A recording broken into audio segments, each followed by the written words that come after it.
तर भावांनो, मी इथं 90 मारायला थांबलो होतो, थंडी वाढल्या. तर हे बघा, हे आरसा अजून असाच आहे बरं का. आणि दरवाजा लाईटली उघडला, हे न वडलेला भरपूर. मी जरासा वडला आहे आता, पण आरसा आत यायला तयार नाही. तर ह्या पुच्छीच्यानं का नाही हॉर्न मारले तरी पण त्याला ओढायला दिसलं नाही. त्याच्या आई झवली त्याची पुच्छीच्यानं का नाही, तरी माझा आरसा वडला आहे. तसा ठेवला मी व्हिडिओ काढण्यासाठी. तर तो आरसा असा आहे आणि त्याच्या आईला मी कशी झवल्या होत आहे का. हे पिकअपवाली काय ह्या पुदरी असणे वाटते काय माहिती आहे का, ही माझ्यासारखा कोण शाना नाही. कसा दणका दिला आहे. ही गाडी बेंड झाल्या म्हटले विचार करायचं त्या गाडीचं काय झालं असेल.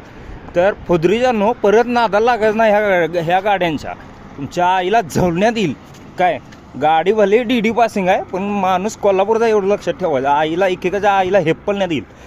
परत 4 व्हीलर, ऑटो आणि पिकअप, खास करून पिकअपवाली आणि खास करून ही तिन्ही पण गाडी लक्षात ठेवायचं. तुमच्या आईला घोडा लावीन मी, घोडा.